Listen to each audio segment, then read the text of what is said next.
back in the world of the living, the dark figure waited for its next victim to look too closely. And in the mirrors above, back in the world of the living, the dark figure, her roommate Natalie had arrived a day earlier and was already unpacked. They hit it off right away. Natalie was easygoing, and her upbeat personality contrasted Emma's quieter nature. Despite the room's outdated furniture and creaky floorboards, they were both eager to settle in. The first few weeks went by smoothly. Classes were challenging, but Emma and Natalie found time to socialize and explore the campus. It wasn't until the third week of the semester that things started to feel wrong. It began with the scratching. At night, Emma would hear faint scratching sounds coming from the wall behind her bed. It was subtle at first, like the scurrying of mice, but each night it grew louder and more distinct. She mentioned it to Natalie, but her roommate shrugged it off. "Probably just squirrels or something," Natalie said with a grin. "This place is ancient after all." But as the nights went on, the scratching became harder to ignore. It wasn't just behind the wall anymore. It sounded like it was coming from within the walls, crawling through the very bones of the building. Emma would lie in bed, frozen, staring at the ceiling, listening to the relentless scratching. One evening, after a particularly long day of classes, Emma returned to the dorm to find Natalie waiting in the hallway, her face pale. "I swear to God, something's wrong with this room," Natalie whispered, glancing around as if someone or something was watching. "When you were gone, I heard it. The scratching. But it wasn't just the walls. It was under the bed, Emma. Like something was trying to get out." Emma felt a chill run down her spine. They both sat in silence, unsure of what to say or do. Should they ask to switch rooms? But what would they even tell the housing office? That they were scared of a few noises? That night, the scratching returned with a vengeance. But this time, there was something else, a whisper. It was faint at first, barely audible over the scratching. But as the minutes passed, the voice grew louder. Emma couldn't make out the words, but the tone was clear, desperate, pleading. Natalie bolted upright in her bed, her eyes wide with fear. "Do you hear that?" she whispered. Emma nodded, her heart racing. The voice seemed to be coming from the floor beneath them. Slowly, they both got out of bed and knelt down, pressing their ears to the cold wooden floor. The whispering was clearer now, but still indecipherable. It was as if something, was trapped underneath. "Emma," Natalie whispered, her voice trembling. "What if it's coming from the basement?" They exchanged a glance, both terrified but too curious to ignore the possibility. Grabbing their phones for light, they quietly left the room and made their way down the dimly lit hallway. The scratching and whispering followed them as they descended the staircase to the basement, which had been locked and off-limits to students. To their surprise, the door was ajar. Inside, the basement was even colder than the rest of the dorm. It smelled of mildew and rot, and the concrete floor was cracked and uneven. At the far end of the room stood an old wooden door, partially hidden behind a stack of forgotten furniture. The scratching and whispering were louder now, emanating from behind the door. "Should we?" Emma began, but Natalie was already walking toward it. The door creaked open to reveal a small, dark room with stone walls. In the center of the room was a wooden trapdoor, barely visible under a layer of dust. The whispering was unmistakable now. It was coming from beneath the trapdoor. Natalie reached down and hesitated, her hand hovering over the rusted metal handle. "We have to know," she whispered, more to herself than to Emma. With a deep breath, she pulled the trapdoor open. The smell hit them first, an overwhelming stench of decay that made them both gag. The space below was pitch black, but the light from their phones revealed a narrow stone staircase leading down into the darkness. The whispering had stopped. "Are we really doing this?"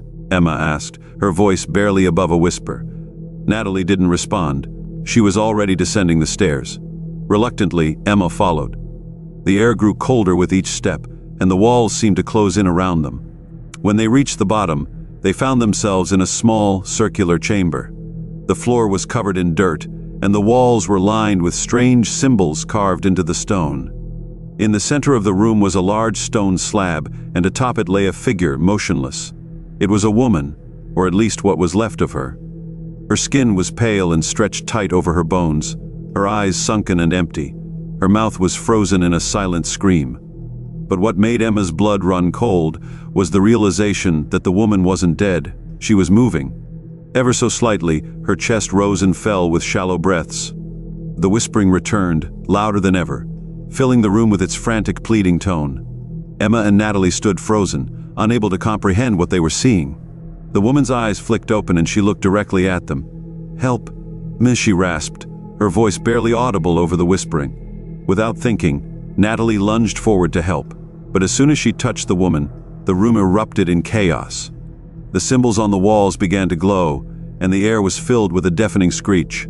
The ground shook, and the woman's body convulsed violently before falling still. Emma grabbed Natalie's arm, yanking her back toward the stairs. "We need to get out of here." They scrambled up the stairs, slamming the trapdoor shut behind them. The whispering and scratching had stopped, but the silence was somehow worse.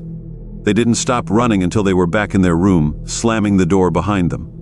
Neither of them slept that night, and the next morning they went to the housing office to request a room change. They didn't mention the basement or the woman. They couldn't explain what had happened even if they tried. Creighton Hall had always been known as the Forgotten Dorm, but now Emma understood why. Some rooms were better left forgotten. The days after that night were a blur of fear and uncertainty.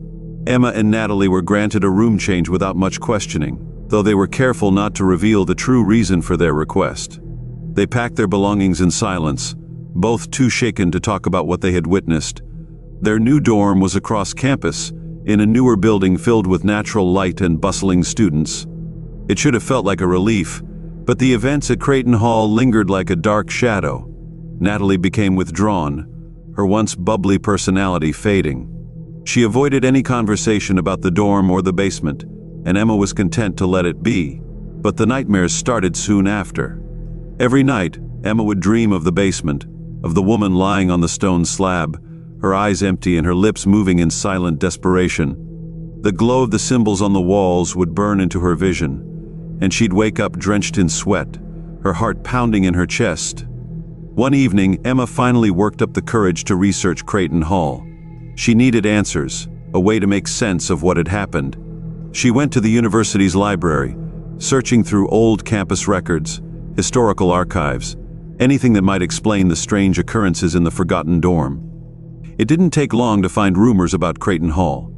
Originally built in the late 1800s as a mansion for a wealthy family, it had been donated to the university after the family's mysterious disappearance. The mansion had been abandoned for years, and no one could explain what had happened to its previous occupants. They were simply gone. But it was an obscure article from an old student newspaper that caught Emma's attention.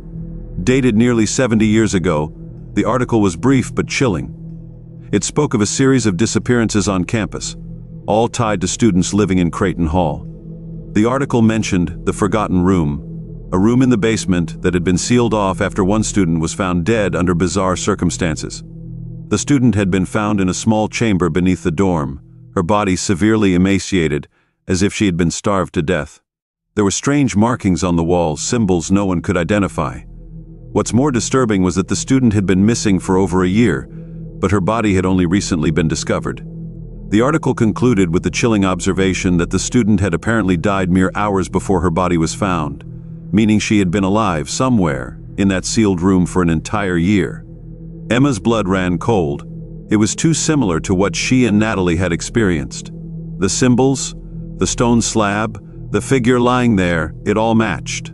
But there was no explanation as to how the student had survived for so long or why she was trapped there. That night, Emma confronted Natalie.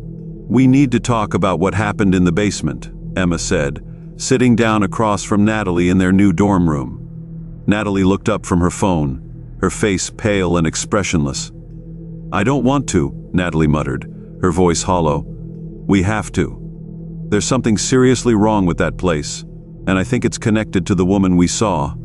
Emma paused, trying to gather her thoughts. "I found this article. There were disappearances tied to Creighton Hall, students who vanished and were found dead in the basement just like that woman." Natalie's eyes widened in horror. "No, I don't want to know. I can't. I just want to forget it ever happened." "You saw her, Natalie. We can't just ignore it," Emma insisted, her voice trembling. "What if this happens to someone else?" Natalie shook her head vehemently. "No, "It's over, okay? We're out of there. We're safe now. Just drop it." But Emma couldn't drop it. The more she thought about the woman, the more certain she became that something was still very wrong. That night she lay in bed, staring up at the ceiling, when she heard it, the whispering. It wasn't loud, and it wasn't coming from the walls this time. It was inside her mind, faint, almost like a memory. "Help me." The same desperate plea from the woman in the basement. Emma shot up in bed, her heart racing.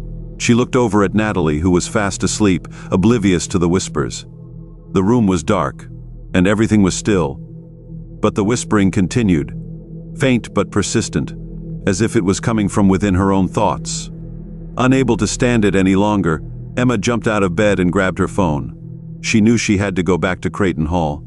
There were too many unanswered questions, and if she didn't confront what had happened, she feared she'd lose her mind. Slipping on her shoes and jacket, Emma left the dorm, careful not to wake Natalie. The campus was eerily quiet at night, the only sounds being the distant hum of streetlights and the occasional rustle of leaves. Creighton Hall loomed in the distance, its dark silhouette stark against the moonlit sky. When she reached the building, her heart pounded in her chest. She hesitated for a moment before pushing open the door. The inside of Creighton was just as she remembered, cold, silent, and unsettling. She made her way down the familiar hallway and to the basement stairs, her footsteps echoing through the empty hall. The basement door was still ajar, just as they had left it. Emma stepped inside, her phone's flashlight barely cutting through the thick darkness. She approached the trapdoor cautiously, her pulse quickening with every step.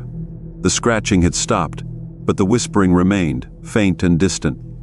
Taking a deep breath, Emma reached down and pulled the trapdoor open. The staircase was just as she remembered, leading down into the darkness. But this time, something was different. As she descended, she noticed that the air felt heavier, colder, as if the basement itself was alive. When she reached the bottom, she gasped in horror. The chamber was empty. The stone slab, the symbols on the walls, all of it was gone, replaced by a blank, cold space. The only thing that remained was the faint whispering, growing louder now, echoing in her mind. "Help me." Emma spun around, her heart pounding in her ears. She couldn't see anyone, but the presence was undeniable. The woman was still here, trapped in the forgotten room, waiting for someone to free her. Before she could react, the basement door slammed shut, leaving her alone in the